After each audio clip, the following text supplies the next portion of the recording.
Good afternoon, and welcome to another episode of Smoke and Mirrors. I'm your host, Stephen Polius, alongside Declan Krogman and Greg Polius. And it's a beautiful Friday. Gentlemen, how you doing? Greg, I'm liking the hair. Thank you. All right, Thank doing you. something a little different, I see. Yeah. Just trying a little new products. Ah, just, Shout out to Mom Dukes. yeah, no, definitely. Deck, how you doing, sir? How's your week been? Not too bad, pretty hectic, but happy to get to talk some baseball, some sports on the show. What else is new? Living the dream. Always, always, sir, always. Greg, what about you? How you doing? I'm all right. I'm all right. Hot day, just kind of taking it all in, relaxing in the AC. Nice. The best way to AC. take in a hot day. Mhm. Put on some MLB Network and just I mean, that or being poolside. I might take poolside over the AC, but that's just me. sake of arguments, just everyone should be inside watching us right now, or by the pool. That works too. You can watch TV by the pool. Mhm. But yeah, my week's been pretty good. Um, Not too hectic, pretty chill, enjoyable. The weather's been a little bit cooler than I'd like for August, I'll say. 70s, low to mid 70s. I'm hoping it ticks back up. But other than that, it's been a good week and an exciting week in sports. I feel like it's always something going on, which is good. I always want something to happen. So let's just get right into it. We're gonna start with baseball. And it's something that there's not really a chorus, I would say, but there's some people in the hit list streets, specifically Eddie Gonzalez, I'll name you, who felt like when we covered the Yankees during their bad, just really poor first half, we really leaned into them, and we didn't really talk about the struggles of the Mets. I felt like we did, but now that the second half has happened, we've had about 20 games, some teams a little bit more, a little bit less, give or take, and it's a different picture, a tale of two different teams, if we're being honest. And I'll start with the Mets. Since the All-Star break, they are 9-12. All right. And it's not like they've gone against the best competition. They've seen decent comp and teams that they could beat and just haven't. They've lost a lot of series. They obviously have been without Jacob deGrom since before the All-Star break. And that's just a part of their problems. The trade deadline didn't really bring about the oomph that you would expect them to have to make the playoff push. They are still in first place, barely hanging on. And it's not looking too good coming up. I mean, we had the Marlins. That series went poorly at best. It was a ugly series, a series that they should have won. They have Washington coming up. However, Philly, following, Philly. I'm sorry, yeah, right, Phillies. It's Phillies in the Washington. Hmm Phillies in the Important Nationals. series. But following those two series, which are both 3-game series, Phillies this weekend, Washington midweek, you have the gauntlet, aka Death Row, out there in the West Coast. You're going against the Dodgers and the Giants back to backs, 13 games. They're playing a series out with the Dodgers here in the East Coast, and they're going out to the West Coast. But those are two difficult teams that, I mean, they needed wins going into those series because it's hard to imagine that they can come out unscathed. Greg, I'm going to start with you. What do you think about this current tailspin that the Mets are in, and going into this 13 game set with or 13 games against the Dodgers and the Giants? What do you see them needing to do in order to win that series? Well, before we even get into what they need to do, what they needed to do, they didn't do, and that was be way more active at the trading deadline. Yeah. They were very passive. They waited till literally the 10th hour to make a deal for Baez. Nice move, but it didn't do enough to address the issues that the Mets have. Baez, and great ad defensively, but offensively, he's all or nothing. The Mets need more in that lineup, more guys who are going to put the ball in play, and they needed another starter, another front end starter, or even a bullpen arm to help. And I think what the Mets front office said is, well, we got DeGrom coming back, but we got Thor, we got Cookie coming back, and they laid their hat on that, not realizing that is not going to be enough when you have a team like the Dodgers who has Walker Buehler and Kershaw go out and get a Max Scherzer. You need more than Cookie, Thor, and Stroman behind DeGrom. That's going to come back to bite them. Stroman's their number one pitcher right now with DeGrom out, since Taijuan Walker has just been awful in the second half. And that is not going to be able. And then even look at what the Phillies did, getting Kyle Gibson, and then even to close it out to get in. You're telling me we couldn't get a Kyle Gibson, bro? I mean, Kyle Gibson has done well in his start for the Phillies. I think it's only been one start. No, but what I'm saying is, yeah, he's a not better arm than going to get Rich Hill. Exactly. Sure. Yes. We have the pieces that could have got that. Even they got Ian Kennedy to close. They changed up their whole blueprint to make Ian Kennedy the closer.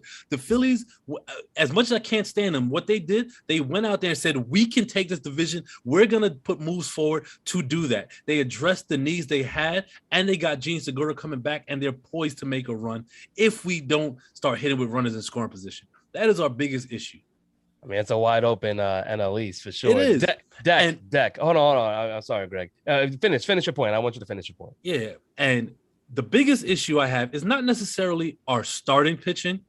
It's our ability to get clutch hits and hit. We left 20 runners on base in the last 2 games of that Marlins series. That is inexcusable. You're not going to win games against the dregs of the league, much less the best of the league, if you can't put the ball in play and drive runs in when it matters the most. Agreed. There's nothing else to it. I mean, that's the game of baseball, right?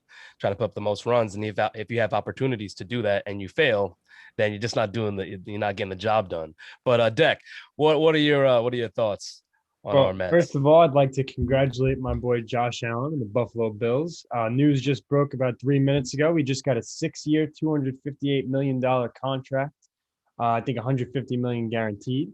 But as far as baseball goes and the Mets, the Braves and the Phillies are creeping, man. The Phillies are 1 game back. The Braves are 2 games back. The Braves made some good moves at the deadline. I like some of the stuff they've done to overcompensate for the fact that Ronald Acuna Jr., one of the best players in baseball, is out for the rest of the season. I think it's going to be tough for the Mets to stay dormant without DeGrom over the course of the next month, creeping into early September when DeGrom will come back. So I would expect that first place lead to be temporary right now. As much as I feel like the Mets have the best roster in the NL East by a pretty decent margin. But the injuries right now are going to cost them. Michael Conforto, great in the field, but he's got hit over 200. I mean, especially in a contract year. I don't think anyone expected him to flop this bad. And Taijuan Walker, now the second half, he's been a completely different pitcher. He hasn't thrown – he's being on pace to throw more innings this year than he has all the past 5 years. So that's one big tell as to why, potentially why these struggles are happening. But this is a guy who was an all-star and who got snubbed of an all-star appearance, and he should have been an all-star from the beginning. It took DeGrom to, pull out of the game to get him in. But that's the case right now. Lindor being out hurts also. Especially it's going to hurt maybe even a little more when they got to bring him back and Baez is going to now switch a position. It would have been nice to get him kind of going into that. And believe me, Baez is versatile and I'm not worried about it, but it would have been nice to get him going into his normal position that he's going to play for with the Mets sooner rather than later, especially as you make this playoff push. Yeah, agreed. I mean, I think ultimately, Greg, your point to the Mets not doing enough before the trade deadline, it's showing right now. Right, they needed that boost. They need that oomph. Javier Baez is exactly the same hitter he was when he was with the Cubs before. He just is not hitting for average. He has the pop. We all know he does, but he's an all or nothing hitter at this point. I think. Shout out to Andrew Kahn for coming on Monday and mentioning that the Mets did try to make that push to get Kenta Maeda and Brian Buxton. That would have been a type of trade where you could see a little bit of life put into the Mets. And obviously Buxton is hurt, but Maeda being a better arm than a Rich Hill or even Trevor Williams. So it's starting pitching was something that they needed to address better than they had, and definitely relief arms, because you have a game where the Mets are up or they have a chance to win, and then Familia comes in and gives up 3 runs promptly. Familia is Hansel Robles light. Y'all know how I feel about those 2 dudes. But hold on. Put some respect on Robles' name. That was when he was a Met. Stop. That's what I'm talking about. I'm talking about when he was a Met. That's what I'm talking about. No, you didn't say that, though. You made it seem like it's a now thing. I'm talking about when he was with a Met. Hansel Robles could not come into a game that mattered and not give up runs. For a man that loves context, that statement lacked context. You know what? You're right. I'll give you that in that moment. I'll give you that. But to Deck's point about Conforto, and shout out to Khan again. I watched Conforto in that series foul back fastballs down the middle about 4 or 5 separate times. Balls that should have been deposited into the seats, and he ended up finding himself down in the count 1-2, 0-2, and he's just not there at the plate. And then also to his Walker point, AK back in the comments again, said Walker's been awful since he reached the 99 innings pitch mark, which is where he peaked at last year. So that's also something to notice. Which is what I was getting at with this whole innings. I mean, the last 5 years, he's really going to throw more than he has in a long time. Yeah, and that is very true. So the Mets, they're going to need that the turnaround. Going to need the Grom back. Getting Syndergaard back will be nice, but he's been out, for a year, so it's not, you can't expect much from him. And he has looked good. Yeah, he's going to come in. Like the Mets have alluded to already, when Syndergaard does come back, which is probably going to be I would say maybe a little later than DeGrom. If DeGrom comes back in early September, I would expect Syndergaard to come in around mid-September. It's going to be out of the pen. But that's the thing. We don't know. Syndergaard has had 2 setbacks already. We don't know if he's going to even pitch this year, much less be the same pitcher when he comes back with all these setbacks. I don't think he'll be out of the pen. Which is why the Mets didn't do their due diligence going out and getting another arm. But instead, you let the Phillies rack up on arms, that's the problem I have. You let everybody in the National League get better where it matters most, except you. I'm going to shout out AK one more time. He's mentioning that it wasn't Familia's fault in that game. They left 12 base runners on. Yes, also. Yeah. True. Yeah, and then he's been lights out. Yeah, with Familia. I do too. I just think there's an inconsistency with Familia. He is saying that he was solid for the last month. Yes, but I just when you need the best game for Familia, to me, you don't get it. But I do want to talk about our the Bronx. All right, the Bronx Bombers, because they've been good. Declan, for as much crap as you've taken on here on Smoke and Mirrors, and I mean, you took your lumps well in the first half, right? Because the Yankees were bad then. But since the All-Star break, they are 13-6. All right, they have played really good baseball, and it's. I'm happy to see that. It wasn't like I wanted the Yankees to lose, even though I don't care much for the Yankees. It's good to see the bounce back, because that AL East is one to watch. I also want to shout out Jameson Taillon, because Taillon has been a revelation. All right. He won, I believe it was Pitcher of the Month. Player of the Month. Yeah. Okay. Pitcher of the Month. Yeah. Pitcher of the Month. Which amazing. I picked him up in fantasy, mostly because I needed a pitcher, and he looked like he was going to do something big, and gave me 10K. So I'm happy to see that. Shout out to you for taking Taijuan Walker off my hands. We don't have to talk about that. We don't need to talk about that trade. All right, stop it. But Deck, I'll start with you. What are you seeing different from the Yankees in the second half? And where do you see yourselves in the standing, and as far as the Red Sox and the Rays? Well, I already see something different in the comments section, and that would be Zane really shrugging off the Yankees, but now he's very upset, calling them scrubs, saying they're going to do nothing in October. I love it. They're coming back. I think right now, I don't think they have a shot at the division. I think that's kind of long gone, in my opinion. As good as they've been as of late, I think it's going to be too much to get over the hump with Tampa Bay and Boston. I think they'll both finish with better records than them. However, I do think that they'll be the second seed in the wild card, which will get them in a wild card game. Probably most definitely either against Boston or Tampa Bay, which I like. I don't hate those odds, especially if it's against Tampa Bay. I like Eric Cole in one game. If he could show a little more consistency down the stretch. I mean, now he just got COVID. I was just going to say that's how he comes back from that is going to be very important. Totally. And to see what he can do down the stretch, if he can kind of maybe use this time as a mental break, All-Star break 2.0. I know you don't really need one right after the All-Star break, but to kind of just regroup and be like, all right, you know what? This is what I got to do to get my team over the hump. I'm being paid so much money now. Like, I mean, play for some pride here. This guy coming into the year is the second best pitcher in baseball. And he's going to continue to try to live up to that expectation that the Yankees had when they signed him. So him being consistent and clutch consistent throughout the season is going to be very clutch for the New York Yankees. And I love what Anthony Rizzo has done to this lineup. I mean, he really reminds me of a left-handed DJ LeMahieu, just the way he's been getting off at the plate, whether it's the home runs in clutch situations. We saw Joey Gallo do that last night. I just remember in April, May, and June, this team had no fight. And I felt like every time they were down runs, it was over. This is a different team now. However, while we can talk nice about them, I'm sure I'd love to do that for the remainder of the show. We have to address some things. Their bullpen, they have a huge problem with Chapman right now. Britton, Chapman, Chad Green's been inconsistent. One of the most consistent arms in Luis Sessa. They traded away as a salary dump. That's gonna hurt. Rizzo. That is gonna hurt. Absolutely, absolutely. Justin Wilson, you could do without, but Sessa was really good. Jonathan Loaizaga has really, overshot his expectations big time. The value there is crazy. He's been excellent out of the pen. But I think they have a bullpen problem, which is really, over the past 5 years, that's been the one consistent cornerstone of the team was how dominant their bullpen was. And to see when they need it most, it kind of faltering a little bit. They've blown more I'm not sure if I mentioned this last show, but they've blown the most leads in baseball when leading by multiple runs going into the ninth inning. That's problematic. And that's, of course it is. Yeah, that's eight. That's closing. like 8 or 9 games, which is the difference of them being in first place right now and being a runaway, really good team or a wild card contender. So playoffs is all pitching, but down the stretch, they're going to need to pitch better. I think the most important thing is Cole's response to COVID. How is he going to feel on the mound? Is it going to take him a month to get back? Because you guys don't have that.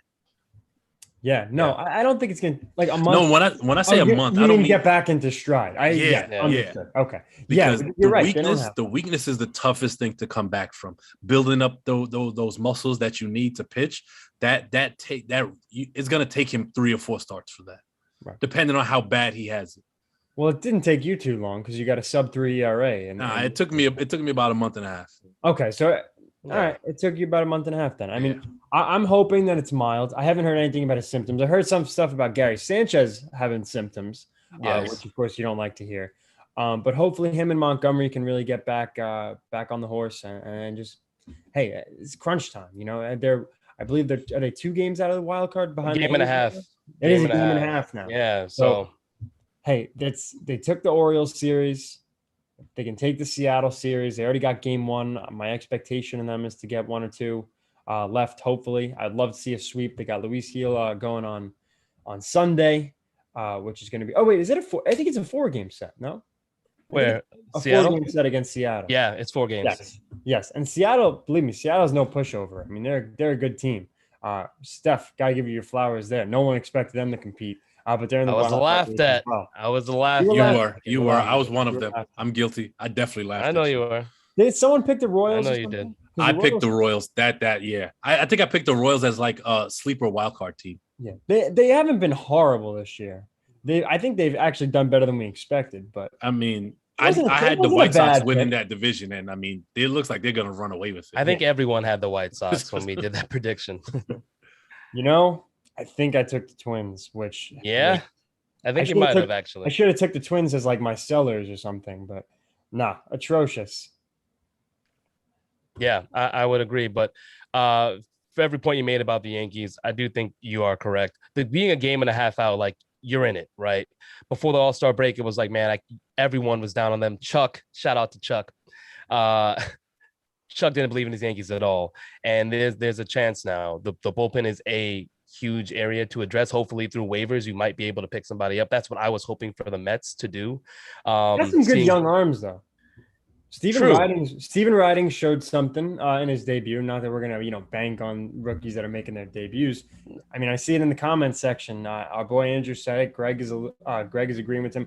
Why is Davy Garcia not on this team right now? What are they waiting for? Are they going? Hey, listen. Playoffs all about pitching. Like I said, the September deadline, September 1st is in a month. Got to get him up in the month of August, man. You got to do it. Yeah. Also, shout out to Zane. Our big time Astros fan. He asked, can he get a guarantee on the live that no runs in the first inning will take place in the Mets Phillies? I think we got Kyle Gibson and Marcus Stroman, two Singapore pitchers. It is it's highly probable there will be no runs in the first inning. However, I think there will be actually a high scoring game. Are they in Citizens Bank or are they in City? Citizens Bank, which is it's a bandbox, and it usually ends up. The Mets hit well in Citizens Bank; that's what we have going for us. But the Phillies lineup is scorching right now. I've seen first Alec inning Boehm, no runs, and then the floodgates open after that on either side. I've seen Alec Boehm hit a 3-run homer in the first inning multiple times against the Mets this year and last year. I'm not saying I have the confidence in Stroman to get through the first inning. But I agree with you that it's going to be a high-scoring game, even with the sinker ballers. Yeah, Phillies have definitely been hot. Real Muto's been scorching. On fire. Dude, On hold fire. on. Bryce Harper. Listen, Yes. I don't. Yes. Yeah. Say it. Say Yeah, it. I've seen it on MLB Network a bunch of places that he's emerged into the MVP race. I don't think he is. He's only got like 50 RBIs. I wouldn't say so. And he's like 75%. It's still hitting very well. Right. And he has been injured too. I mean, this Yeah. guy, I think in his last 26 games, he's hitting like 350. Something unbelievable. His on-base percentage is like over 500. It's something ridiculous since the All-Star break. He's putting this team's playoff push in his own hands, which is exactly what Philly signed him for 2 years ago. And Segura coming back at the top of that lineup is huge, also for their defense. Yeah. Mets need Lindor badly. I don't care if he's in the worst way. Just his energy, putting him back in the field. It's going to be big to have Lindor back. I'm just hoping when he comes back that he figures it out, because they're going to need – he's a linchpin for that offense. Absolutely. And shout out to our boy AK once again, making a great point. Acuna Jr., Tatis Jr., and DeGrom are hurt, and that catapults Harper into the MVP conversation. Yep.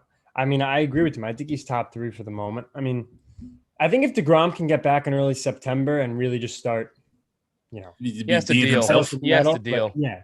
Yeah. And if that's the case, I mean, that's like what you do for Cy Young now that you're injured so much, to come back and make a push for MVP. I think that shows how unfortunate the year has been with injuries with these big superstars. Yeah, it's very unfortunate. And it's something that, I'm hoping they come back. Well, at least in the case of Tatis, he's still up in the air. We don't know if he's going to get surgery. You want to see him back. The Padres need him back. While Kim is nice defensively, he's just not the same bat offensively. He's not. Yeah. Tatis. It's hard. It's hard to be anyone in the league to be Tatis. There's just no way that for the game of baseball, it's Yeah. just great to see Tatis. Tatis and DeGrom need to be back. And I just wish DeGrom wasn't, these setbacks weren't happening, because listen, he's on the path to greatness. He said it himself. Like, this felt like his best. He felt like this was his best year. And I thought it was too. I mean, listen, Greg, he had a chance at Bob Gibson's record. Still has a chance. Yeah, but it's with the innings he's going to pitch. I mean, I don't think it's a legitimate. Like, all right, although he might get there, right? He has enough time still. Right, but if how many innings did Bob Gibson throw? Have that? I mean, that's a different era, though. I wouldn't even compare. I think Bob Gibson had like 29 complete games that year. That will never happen ever again. Right. But I'm saying if DeGrom throws 120 innings and has a 1.05 ERA, I don't view that as the same as if he pitched a full season or was out a couple weeks. Now he's going to be out a whole month. I think the ship is kind of sailing for that to have as much clout as it should.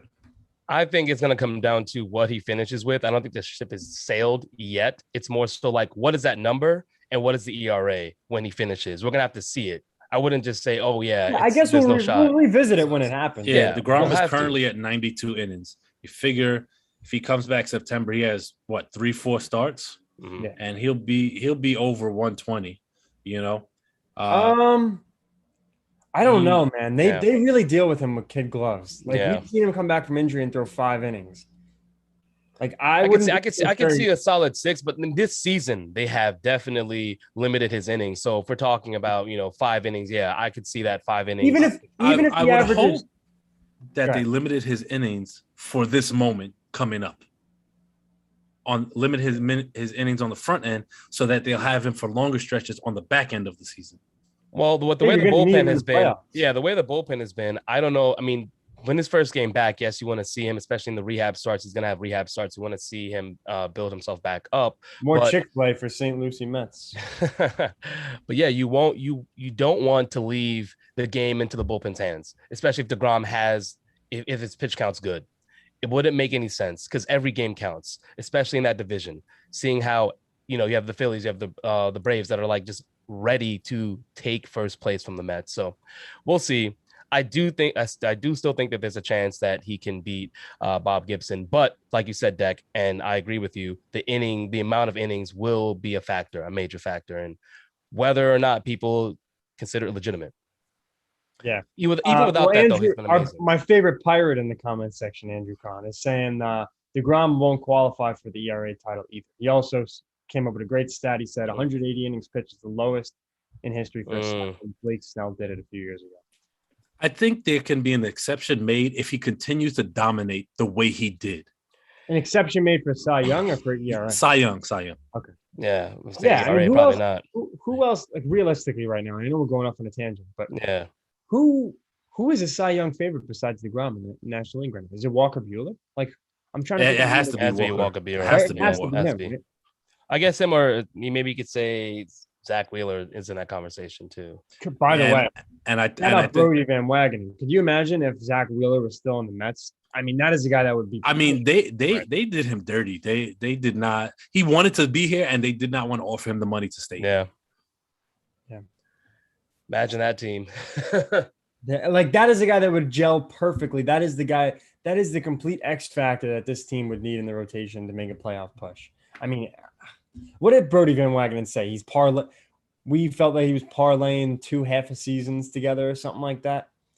What a dope. The stupidest smart guy to ever go to Stanford. I can't believe they even hired him. Actually, Will Ponce. I kind of can believe they hired him. But I gotta shout out our phantom guest again. Khan is just doing his thing. It's like no pitcher in history has won a Cy Young without qualifying for the ERA title. So DeGrom would have to defy a lot of odds. Yeah, well, that's what I said. His dominance would have to continue for him to even be considered. But you know how like these journalists are, these sports writers. When it comes to the titles, it's very much like steeped in tradition, and I don't think that they're going to break it this year. DeGrom would have to have come back this month for it to happen, and ruling him out for August it really hurts his chances. And we're just going to talk about this season potentially, right? We'll talk about this season as, man, what could have been if he didn't have the nagging injuries. Was his last start against the Brewers before the All-Star break, or did he make one since then? No, it was the last start was before the All-Star break. Yeah, so that's I want to say that was like around July 12th. 7th. His last start was July 7th. So now we're looking at not even just a whole month gone. He's going to be gone 2 months. Yeah. Listen, you guys know how I feel about DeGrom. I've said many times I would leave the show to do a weekly podcast about every start he makes. You could. I think the ship has sailed on the awards for him this year, and it sucks because he was having his best year. We were looking at history, and I feel like the game was robbed of something special. But hopefully, he can come back and do it next year. Definitely, I agree on that. Or he could just try to win a ring this year. I mean, and the division and come back. But hey, individual accolades for DeGrom. I wish he could have had the Cy Young and MVP. That was something that was a possibility at one point, but it seems like fleeting at this point, which is fine. Because winning a ring is amazing, and the Mets have a chance at that. But I do want to move on and talk about NBA free agency. All right, because it's been hot. There's been a lot of movement, a lot of well-known names that have bounced around to different teams now. I want to start with the Bulls because for what I've been hearing, some people. There's I feel like a faction of people who believe the Bulls have made the right moves to compete, and other ones that are saying, I think it's all right. But the Bulls did acquire DeMar DeRozan and Lonzo Ball. All right, both in a sign and trade. You have 3 years, $85 million for DeRozan, and 4 years, $85 million for Lonzo, which those are 2 huge acquisitions. You also have, for the Laker fans out there, Alex Caruso, aka the Caruso, who's also going to be out in Chicago now, wanted to stay in LA, but the Lakers did not want to pay him. They just didn't want to pay him. They didn't see it. Blame them. I don't blame them either. I mean, the fan base liked him a lot more than the organization did for the fit, especially with the moves they wanted to make. But Greg, I'll start with you. What do you think with the Bulls and these acquisitions? Where do you see them sitting now in the Eastern Conference now that they have 2 big stars? So, first of all, the Lonzo move, I love. I think that was probably one of the best moves of the offseason. And there are a lot of people out there that are saying, oh, well, Lonzo only averages 15 and 6. What can he do? And to me, those people, Skip Bayless, don't really watch or understand what Lonzo is truly capable on both sides of the ball. And he's going to bring a different dynamic to that offense which is going to allow Zach LaVine to not have to have the ball in his hands at all times. Kobe White was a decent point guard, but he wasn't a great distributor. Lonzo is going to be that distributor, and he's going to be able to push the offense and play great perimeter defense. The DeRozan one is kind of a head scratcher to me, because him and Zach LaVine are kind of similar in how they operate. LaVine's a little better, is a better 3-point shooter, but the DeRozan move was a little puzzling. But pairing DeRozan, Lonzo, and Vucevic and LaVine, I do think it will make for a dynamic starting duo, and I could see them anywhere from 7 to 10 in the East, currently speaking, with the ability to maybe get 6. I could see them really shooting up and going for the 5, but it's also their first year playing together. So that's why I'm not giving them that. You got to gel. And also, I mean, looking at, is DeRozan going to play the 3? You think, or are they going to move Lonzo? Lonzo's probably going to be the. Lonzo's at the 1. Lonzo's at the 1, and you put LaVine at the 2, DeRozan at the 3. Right. And they traded away Thad Young to the Spurs. So maybe Markkanen at the 4, unless they're trying to trade Markkanen as well. Because Markkanen hasn't been what they expected him to be when he got drafted. After he had a good rookie year, and then he kind of, I don't know, he's been a little bit average. But fell off. I agree with you, and I think Garrison did as well. I think 7 to 10 is fine, especially considering it is their first year. It's not like a LeBron team where everyone can kind of gel immediately and go for a ring. Young players, with the exception of DeRozan. They just missed the play-ins too, last season. So to make this kind of adjustment and to reshuffle in the way that they did gives them a great chance. Yeah. So, go ahead. Oh, thanks, Greg. I was gonna say I saw a meme. It was like Zach LaVine to the front office, to the Bulls front office, and he said, "Who are you gonna bring me in to help this year?" And the Bulls front office just said yes, and they brought everyone in. I mean, that's how it should be done, to be honest. Also, Zane, great question. He said, Lonzo or Ben Simmons moving forward as a better player? I am here to tell you that it's not even close, that Lonzo is currently the better player and will be the better player for the duration of their careers. Ben Simmons has shown that he does not care to get better, and whereas Lonzo has improved every year in the league. Agreed with that. I second that notion. And now Ben Simmons isn't even returning Embiid's calls. He wants out of Philly. I don't know how true that is. That sounds like some chatty patty stuff. I would have to check the sources. So? Okay, well then I guess we'll have to see how it plays out. But do you guys think he's out also? Philly is a mess right now. Yeah. And then they brought in Drummond, and I don't know what's going on in Philly. I need to see more moves before I can make an assessment on Philly. They'd be better off, as we all would agree. I want to talk about another team in the East that's making moves, and that's the Heat. All right, acquiring Kyle Lowry, another sign and trade, 3-year, $90 million, and then they signed Jimmy Butler to a max contract, 4 years, $184 million. I just don't think Jimmy's that guy. I don't think he's that guy either. I mean, he didn't show it last season when they needed him the most. You could say they didn't have the help. You also have Goran Dragic, who's going to Toronto. And a sign and trade as well. The money hasn't been worked out, at least it hasn't been revealed yet. I agree that Jimmy's not like a superstar. Like, no, not that money. Not max contract. He is. There's only one person who thinks he's an actual superstar. Agreed. But the one thing I'll say though, say they don't sign him to this extension. Who are you bringing in to fill that void to lead the team? I mean, I agree with that. There's not anybody out there. So, the money has to be spent. And if he wants to end his career there, sure, I understand the loyalty. He got them to a finals. But as far as when you look at how the other teams are stacked up in the East and in the West, I don't know if Jimmy Butler can lead that team to a ring. Doesn't mean he's a bad player. Doesn't mean he's not a great player. Point.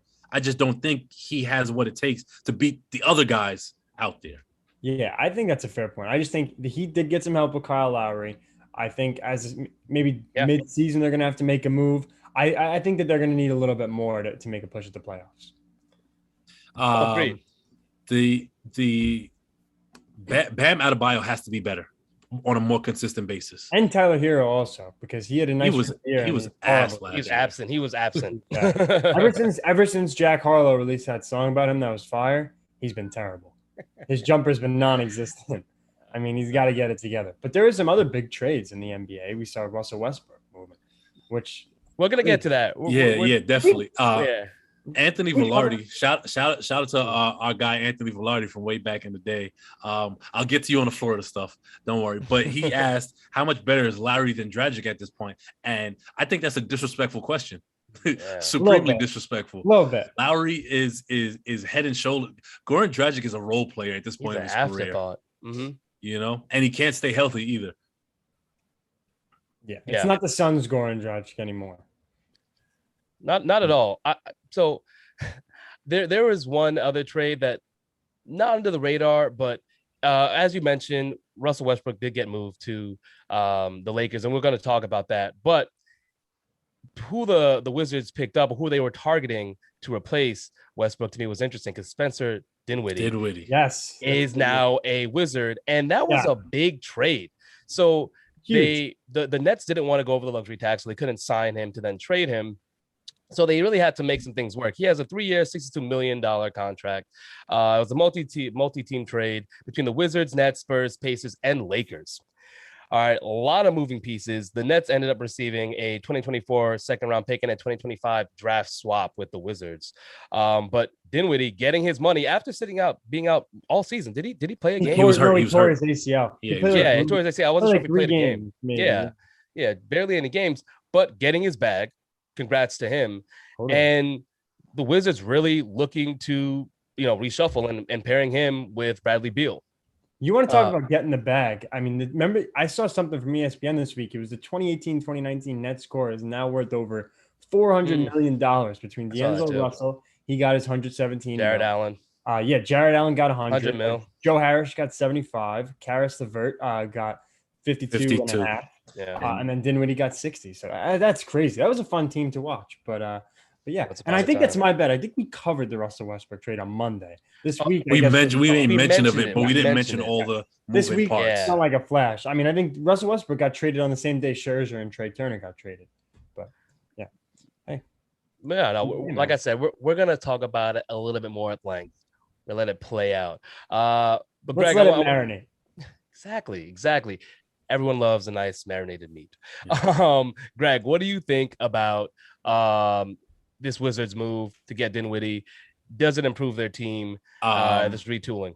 I actually think it does. I think Kuzma and Kuzma will thrive not being next to LeBron. I think he'll be able to play. It'll be kind of like the Brandon Ingram in New Orleans. Also, I think Dinwiddie is better to run that offense than Russell Westbrook. And I think, I don't know if they'll be a playoff team, playing team, whatever, but I do think they will be more competitive than they were last year, even with Russell Westbrook, putting up umpteen triple doubles. True. I agree with that. Dak, what about you? I know you had some opinions on it. Do you feel like this is the right move for the Wizards moving forward?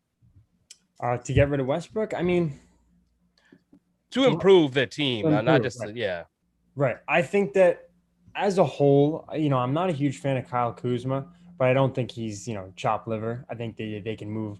They can kind of move in the right direction with him. I mean, they're doing everything they can to keep Bradley Beal. And since they moved on from John Wall a few years ago, ironically for Russell Westbrook, but I think that they gotta. Listen, I mean, we were seeing tweets all over thinking that Lakers fans were delusional to think that they can get Russell Westbrook for Kuzma, Harrell, a couple other guys in a pick. And they did just that. So I think that the Wizards could have got maybe a potentially bigger haul. But I think it's a step in the right direction, to get them out of the lottery. And, out of the play-ins, I would say. Yeah. Hopefully, we'll see. I think there's more out of the lottery now that they don't have Russell Westbrook. I mean, this is a team that I wouldn't put anywhere near the playoffs. But crazier things have happened. Yeah, exactly. Still have moves to make though. I do want to make note of some interesting extensions. I'll start with Trae Young. We're seeing in the East. Trae Young, 5-year, $207 million extension, but that is predicated on him making an All-NBA team. So if he does make an All-NBA team, he would earn the $207 million. If he doesn't, I think it's about $170 million, but it's the max he can get of a rookie contract, which good for him. I mean, that is a lot of money to offer him in his young career, and good amount of time still. Because how old is he? I forget his age. He's still. I don't even think he's 25 yet. Yeah. Yeah, I want to say 23, 24, but So it's a great contract. Great contract for him. Also want to make note of Steph Curry, 4-year, $215 million. Second time in his career now he's gotten over $200 million. Trae Young's 22. Extension. He'll be 23 in September. So we're saying now that he'll be 28 when this contract's up. Amazing for him. He has another chance to make some more money, get the bag. But yeah, so you got Steph Curry, 4 years, $215 million.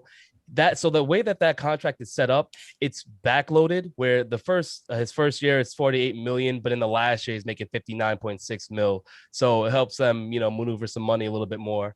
So good for Golden State. Chris Paul is another big one, 4 years, 120 million. Good By for the him. time that contract expires, he'll be 40 years old. So, and he's still gonna be doing it. I mean, we'll see. Father Time is undefeated. I just think that Except when you for Tom Brady. you know what? I'll give you that. That is true. Father Tom Time Brady is like 901. But when it comes to Chris Paul, I look at it as they saw what he did for that Phoenix team, how vastly it was improved with him in that offense, and they're banking on the earlier part of that contract netting them a ring. So that's a big get. I'm happy for Chris Paul. He deserves it. The guy's grinded his whole career, and they have something special out there in Phoenix. Shout out to your sister, Deck. I know she was heartbroken, but Even I felt bad. But then I looked at Giannis and I was like, all right, that's the guy I'd like to see win it. He's a nice guy. Yeah. One move that I think will fly under the radar until the season starts is the Nets signing Patty Mills. Oh, we're gonna get to that. Like Just that. give me a second. Like that. No, my yeah. bad. Yeah, no, my definitely. bad. It's all good. I just want to mention one other extension. I want the Knicks to get their shout out. They get Julius Randle, 4 years, 117 mil. All right, shout out to Julius Oh, Randle. yeah, we got to get to some Knicks moves. They got Cardiac Kemba, which there is a lot there with the Knicks, but they sign the big fish. And Julius Randle, even though he did struggle in the playoffs, he wasn't as dominant as you expected. He did finish the season 24-10-6, which puts him in company of Larry Bird, Wilt Chamberlain, Oscar Robinson, Russell Westbrook, and Joker. There are not many other players who have finished with 24 points, 10 rebounds, and 6 assists. So he got his bag. He deserves it. He played well in the regular season. You mentioned it, Deck. Kemba Walker is also attached to the Knicks. Now he can wear his Yankees hat in peace.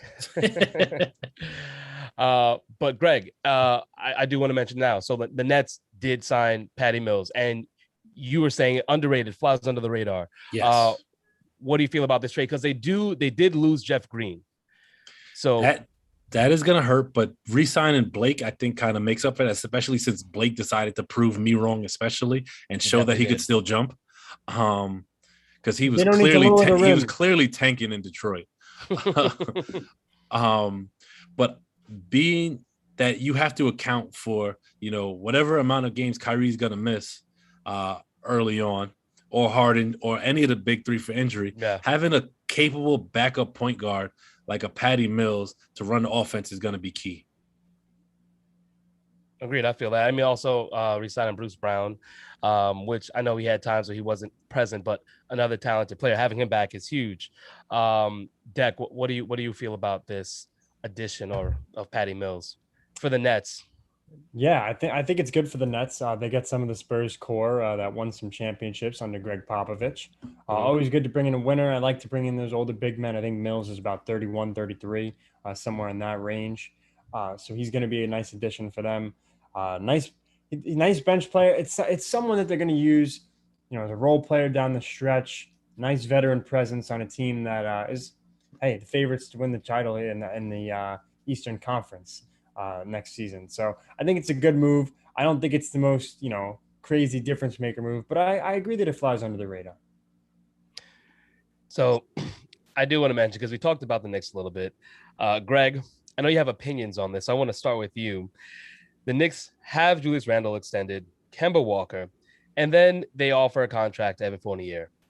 What do you think about that signing, and what does it do for the Knicks? As a former Knicks fan, I know you can be objective, but I know you struggle with Evan Fournier. This is funny. Can we get Carl on for this segment? I actually like the signing. Of Fournier. Okay. Yeah, I do. I think people were hung up on the money, but what it does is it gives the Knicks another shooter that allows them to space the floor. RJ Barrett and Quickly weren't great, consistent shooters. Okay. Fournier gives them a veteran presence that can shoot, help them space the floor. And then as a New Yorker, not as a Knicks fan, but as a New Yorker, seeing Kemba in a Knicks uniform is probably one of the best things I'm going to see as a fan. Like that to me, him coming home, the home stretch of his career, like that's a great storyline. And I love to see it. Hate the Knicks, love to see Kemba. Yeah, but I hope his knee holds up though. Yeah, I think that they get the Kemba Walker from Charlotte and not the one from Boston, because those are two completely different players. Your brother is something else. I was laughing at Chuck. Chuck is like, why are Nets fans slurping Patty Mills? I mean, Greg, not a Nets fan, but definitely doing a little bit of a slurp job there. What did Garrison say? He said, right before you asked me the question, he said, be careful what I say here. It's just like, oh, okay. What? Oh, Evan Fournier. Yeah, I can't. Yeah. He probably thought I was going to be biased. Yeah. Oh, well, I thought we were going in a completely different direction based on some of the stuff that we've said. I thought so too. Honestly, this was very mild, very timid from you, Greg. I was not expecting you to be like, I like the signing. I thought he was going to get mad. I don't like it. I think it's so much money for a guy that's mid-range, but NBA money will never make sense to me. And let me explain that to you. Money has to be spent, number one. The cap increases. They got a new TV deal kicking in, so there's more money available. Definitely. So these guys that these mid-level players that used to get like 30, 40 million, that money is now increasing. So 4 years, 78 million, or Duncan Robinson, 5 years, 90 million. These guys making 17 and a half, 18 million a year is now the standard for these these above average role players. You think he gets paid that much elsewhere? I think so. Absolutely. Because before that, he was making 17. Yeah. So 18 and a half, a slight overpay. Yeah. Somebody who needed a shooter was going to do it. And then you have your elite players like the Steph Currys and the LeBrons who make 30 plus million a year. So it's not quite the same when you put it in perspective, where a guy like Duncan Robinson, Evan Fournier is making under 20. Just going to mention. And then you have LeBron, Steph Curry, Trae Young making 30 million plus. Yeah. Duncan's making what, 5 years? 5 years, 90. He's making 18 million a year. That's the guy I was thinking. And that's why NBA money, the bar has been raised for sure. Yes, absolutely. Yeah. Since the whole Supermax thing, it has been raised. But what was the Knicks' new TV deal? It's the NBA. NBA, yeah. Oh, okay. I was going to say, if the Knicks are off MSG, that would be like if the Yankees So when the TV deal kicks in, that generates more money for the league. Teams have more money to spend. The money has to be spent. Cap increases, yeah. Yes. It makes sense. That's just what the NBA needs. More stars leaving for big contracts. Oh, hold on. I have to address this guy named Garrison A. Polius in the comments. Who is he? You guys know him. Said I'm still a closet Knicks fan. Listen, I still got the hoodie here waiting for you, bro. I refuse to wear it. So you can come get it. Wow. All right. I don't want anything to do as a fan with the Knicks. And also, while we're on the topic, shout out to my Grizzlies for getting into the top 10 of the draft and addressing the wing player that they needed out of Stanford. So shout out to them. Yeah, shout out to them. I mean, they haven't done anything in free agency yet. No, I don't think they need to. Yeah. Well, they did. No, they traded. I don't know about need to. I don't know they about traded need to. for Steven Adams. Yeah, I would think they kind of need a little something. No, I'm talking about in terms of roster construction. Gotcha. Yeah, they traded for Steven Adams. That got rid of Valanciunas. Gonna give them, a very good defensive presence on the inside. Mm-hmm. Increase their rebounding. They got a lot of young players that can shoot the ball, and Desmond Bain. Or was it? No, it wasn't Desmond Bain. It was Dylan Brooks. Showed what a pesky two-way player he could be, and catapult himself to being one of the better perimeter defenders in the league. And I mean, I'm not gonna say they're gonna be that shooting. Yeah, I'm not gonna say they're going to be a top 5 team in the West because they still have a lot of work to do and they're still really young, but they are going to compete. Okay, all right, Grizzly fan. I mean, you got your moment. It wasn't really about you, but you got your moment. So I do want to get to this because we mentioned it a few times. It's the Russell Westbrook trade to the Knicks. Sorry, the Knicks. Ha! If only. No Knicks fan wants that. To the Lakers. So it was a big package. And you see and I shouldn't say big package, just a lot of names, really. not necessarily big. Kuzma, as we mentioned, KCP, Montrezl Harrell, and a first-round pick. So you have Russell Westbrook, who's now a Laker fan, and there are Laker fans who don't believe he fits, and I could understand that. But you also have a lot of other acquisitions by the Lakers. So Carmelo Anthony is now a Laker. You have Dwight Howard, Trevor Ariza, Malik Monk, who actually I do like that. Monk is, as far as the 3 second under the radar signing for me. Yeah. I thought that was a great pickup. And Wayne Ellington. Oh, sorry, and Kent Bazemore. I mean, this goes on. Kendrick Nunn. Like, there's all of these names that the Lakers have signed, which has led to some people saying that the Lakers are doing too much or that they're a super team now. And Greg, I know you always have opinions. You just bashed NBA fans last episode. I'm gonna give you the floor to speak to this current Lakers construction and what, I guess, not just Laker fans, but I guess just the NBA fan feels about the Lakers right now and all the moves that they've made. Like I said, I'm sick of the NBA fan, the avid NBA fan. They are sickening because it's clear what it takes to win in this league. You need a top 5 player or a top 3 player surrounded by multiple, top 15 guys at their position. Top 10, top 15 guys. And what the Lakers went out and did is says, hey, we didn't have enough last year. We're going to get more. How are fans mad at a team going out and getting what they need to do to make themselves better? Because if that was anyone else's team, they would be cheering it on. Because I'll tell you right now, the Lakers have been the best team in free agency during this period. And I give the Bulls a slight second. But what they have done to fill out this roster with shooters, perimeter defenders, this makes their roster last year look like a joke. All right, this is a significant, much more depth, significantly improved. The Malik Monk signing, and also Kendrick Nunn spurring the Knicks to take less money, is huge. I don't think people understand how big of a deal that is, because now you're gonna have a point guard that can shoot and can run the second offense. Team offense, the second team offense. Whereas Dennis Schroeder was kind of on a struggle bus in terms of shooting and didn't really run the pick and roll that well. Kendrick Nunn is gonna do that very well, and it's gonna be nice to see how this whole team fits in. It's gonna take them a little while. They're gonna have their bumps in the road because, as Deck said, chemistry wise. But all this super team nonsense. The NBA has always had super teams. I need y'all to kick rocks with that. Get out of here with that. It's enough already. Do you think that the league has transformed into more of a, you need a super team to get over the hump? The league has always been that. With the exception of the Bucks this year. Yeah, but like I said, they still had Chris Middleton is top 10, 15 at his position. Drew Holiday top 15 at his position or so.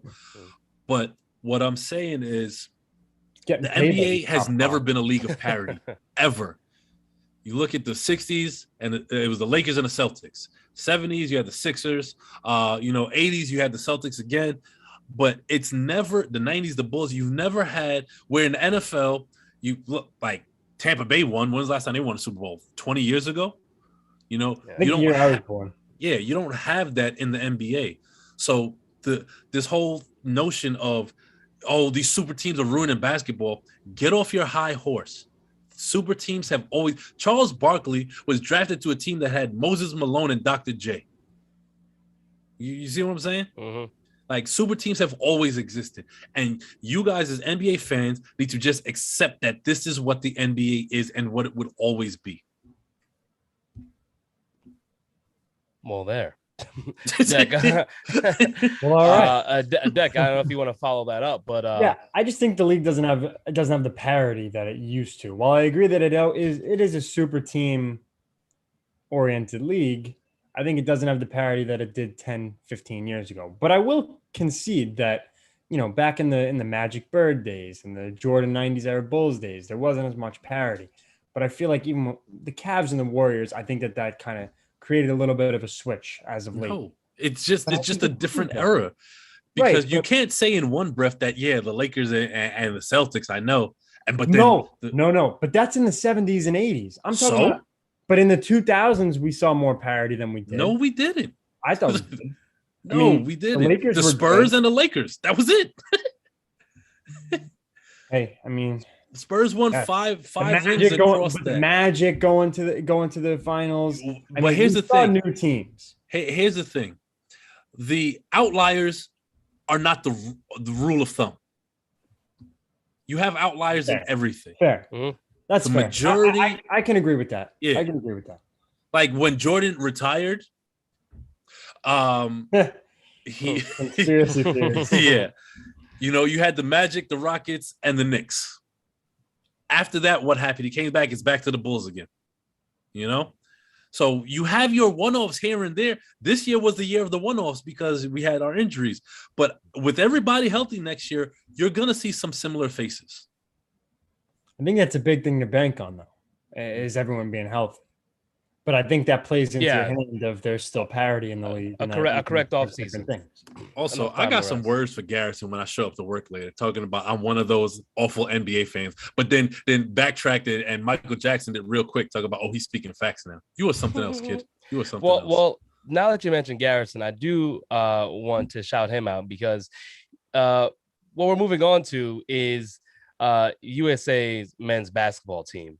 And he was one of the many who felt like the KD-led USA team was awful and that KD was being exposed during this Olympic trial in Tokyo. Well, the KD-led USA team is heading to the gold medal game right now. For as bad as they were during the exhibitions and some of the games, they have been hot and cold. There has not really been an in-between for that team. And a lot of it has come down to the construction of their roster, but KD has foot the bill as, being the guy. When LeBron James was the guy, they won, and it wasn't even a question. They destroyed every team. It wasn't even close. And now that there's no LeBron and it's just KD, he is the marquee player. There's a lot of criticism for him. And Greg, I'm going to kick it back to you because you're probably you're opinionated. Everyone knows that. Everyone knows that. You have strong opinions. You're very nestled and rooted in your opinions, and I love you for it. You rub some people the wrong way, but on this particular topic, I do agree with you. But I want you to expand on it because I know you've gotten some attacks. You've Garrison specifically in the dugout at that. That was a ridiculous one. I was at the plate when that happened. I was very confused as to why KD and LeBron was being mentioned as much as it was. Steph must have thought there was like a raccoon or something in the dugout. Like they were fighting about something. He said add him on. No, you stay in your office. You have to listen to this one. But I do want to hear from you. What do you think of the conversation around, the criticism KD has gotten for this particular team, the USA team, and where they are right now? Because they are in the gold medal game. Yeah. So KD has told Garrison, as the leader of the KD hater brigade, as well as all those who follow Garrison, to suck it. That's what he has told. He has told them to suck it. Because the only way you can hate on KD and his game is if you're not objective. And my problem was with Garrison was he said this would never happen to LeBron. And what wasn't really being talked about in that conversation is the fact that this Olympic team is coming off their shortest NBA offseason, their most compressed NBA season, straight into the Olympics. And you had guys who played in the playoffs who still barely had their legs under them, and they lose a couple exhibition games. But guess what? We also didn't talk about how the world is catching up because a lot of these teams around the world have multiple players who have NBA experience on their roster. So it makes for, yes, the NBA is head and shoulders above. We get that. But when you start putting other players in the world game, it becomes a different feel. And you take all that into consideration and you add it up, and guys got to learn how to gel with each other on the fly. You're going to get a couple losses. But guess what? The talent of the cream rises to the top. And that's what happened in the Olympics. And we see KD close out Team Australia with 23 points after being down 15, once again telling Garrison and his hater brigade to suck it. This feels like an episode of South Park. Like, like this is some sibling rivalry being kind of spewed out onto the airwaves, and I Yes. love. I mean, I have no issue with it. I'm usually in the middle of it. But what I will I say could see that. is, I could see that. yes. Greg and Garrison very explosive on other ends, and there's Steph just trying to That's usually how it works. at the plate, just trying to hit a fastball in the playoffs. I mean, Yeah, no. So, Deck, I do want to have your opinion on this. What do you think of, again, this opinion of KD? Is it warranted? Is it something that you agree with as far as the narrative goes? uh, see, I don't think so. I mean, the only thing I was worried about is if he was going to jump ship and play for another team in the Olympics. See, Just kidding. that's the nonsense I'm talking about. See, See, Shade, I got to shade. poke the bear. I haven't poked the bear once this episode. Yeah, you're right. You have it. I had to wait till I had to wait till like 201.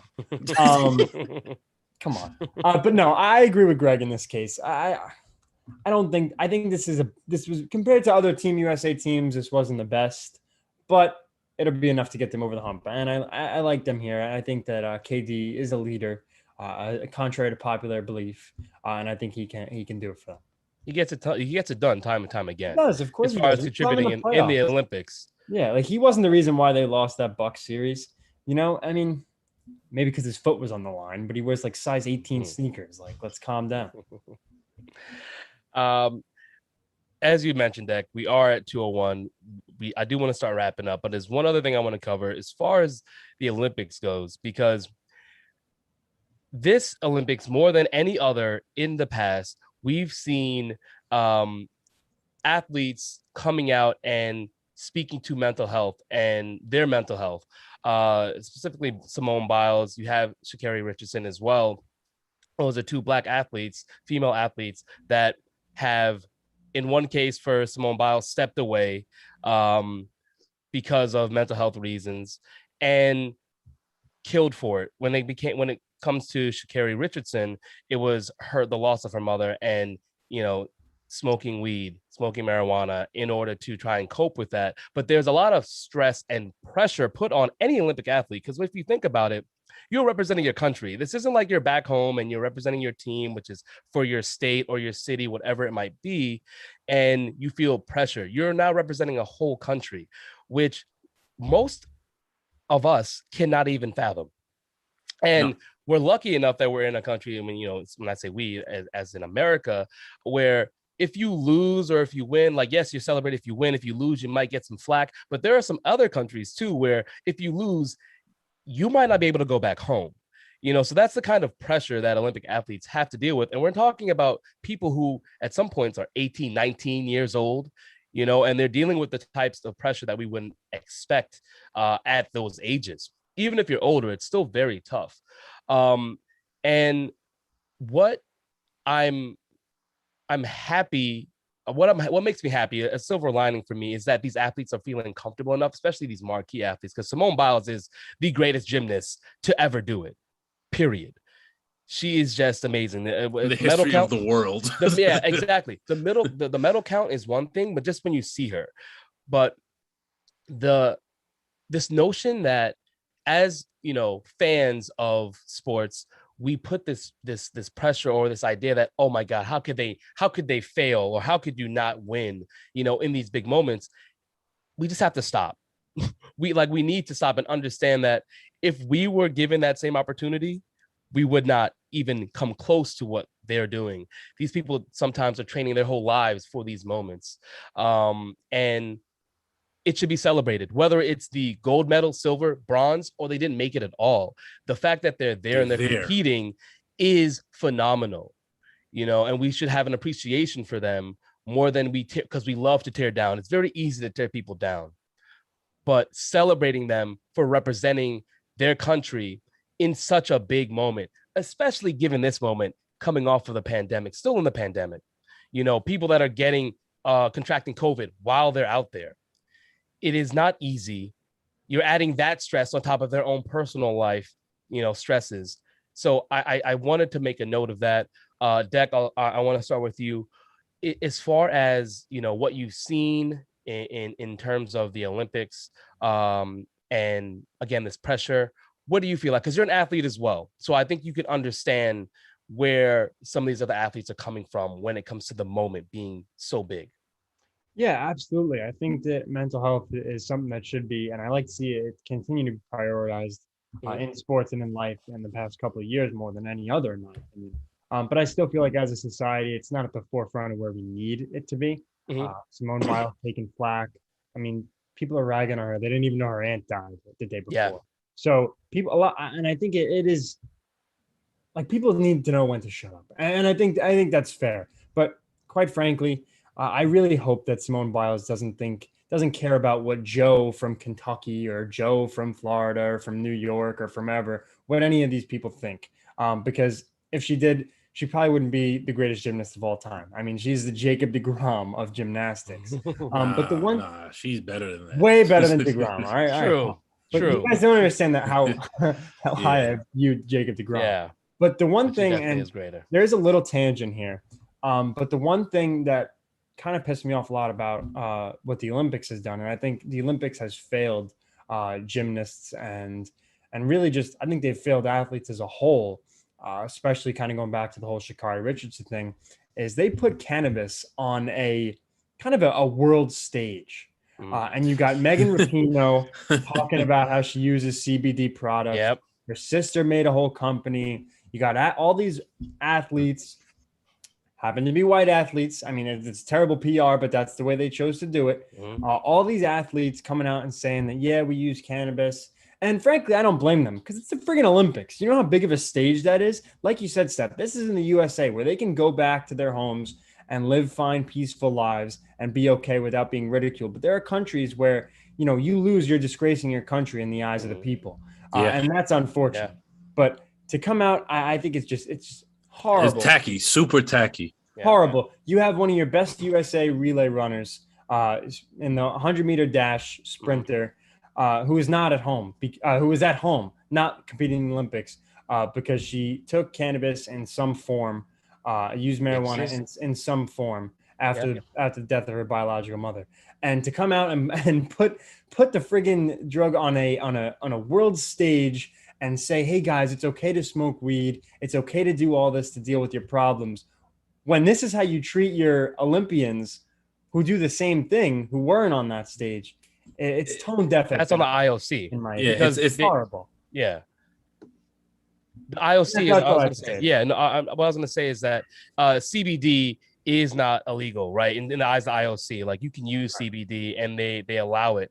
Where THC doesn't give any THC, yeah. athlete a competitive advantage, yet it is outlawed, and that's politicizing, right? This drug, whether you want to acknowledge it or not, and that's why we have white athletes. We could talk about CBD and it can be celebrated and everyone's happy about it. But as soon as it comes to THC, it's like oh my God, how could they? yeah. And Yeah. that right there is the issue. But There's that is why a the IOC should have been better. And I blame the Totally. IOC completely there's on a this. whole political history to this that I will not get into now. That You don't will have the better time for you, really. yeah, that will better explain why it's viewed that way. And it goes back to policy in the US.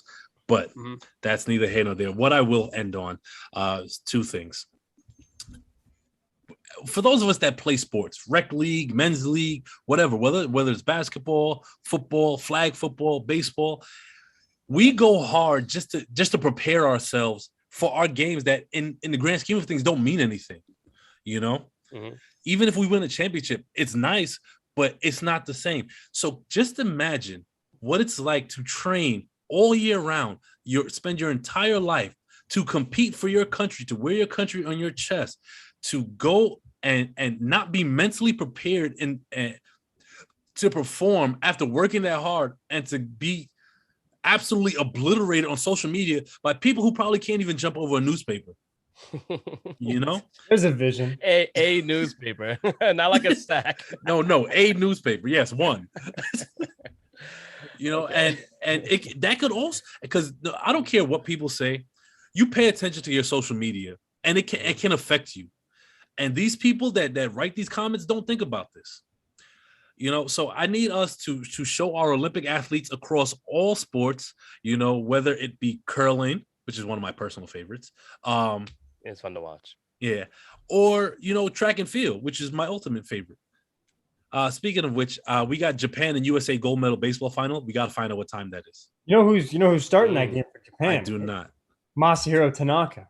So this is Oh. a win-win for Yankees fans, I guess. Uh, All, also, I would just like to end the episode and say that the Bills better hope they get Josh Allen of last year and not Josh Allen of the first 2 shut years. up. I That only is all. we had a nice conversation. Nice end it That's all now. I'm saying. I'm leaving it at that. That's my piece. Wait, I will say this. I'm excited. I'm excited for football season only in that this show is going to be fiery. If you felt like we were mild before, like it's not even close. It's not going to be as close as when football season starts because as I have to deal with Greg and Garrison, it's Greg and Declan now because I'm going to have to split these two up. But it's going to be entertaining. You can look forward to it. I'm looking forward to it, honestly. I'm like the younger sibling for you guys that you guys got when I was like 8 years old that you didn't really ask for.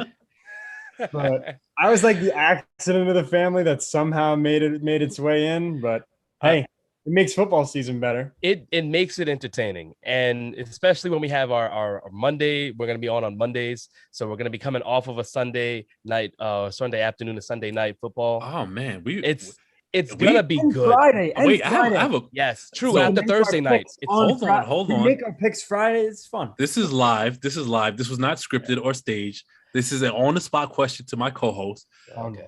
What about Sunday night after the game or before the game?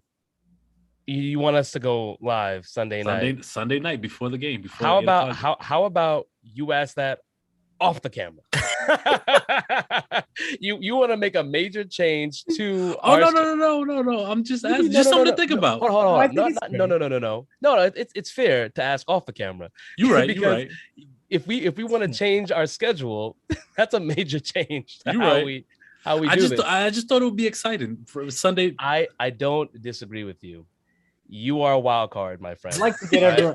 I like that though. Let's get everyone thinking. How much are they going to ingest from us during football season? Well, they will have to find out. Mm-hmm. But with that, we're gonna wrap it up. But don't forget to like, share, and subscribe to all Hit List content on YouTube, Facebook, and IG. Our handle is SportsHL. Again, that is SportsHL. Coming up, we have on Monday, us again. All right. So you get to enjoy your weekend, and you're back with Smoke and Mirrors from 1 to 2. And then on Tuesday, we have the Fan Zone with Eminem, Manny, and Mike, all right, at 5 p.m. So you can look forward to that. And then on Friday, it's us again. I mean, you love us so much. You miss us between Monday and Friday. So it makes sense that you need 2 doses of Smoke and Mirrors. But until then, hope you enjoy your weekend. Have a great time. Stay safe out there. And we'll see you on Monday. Take care.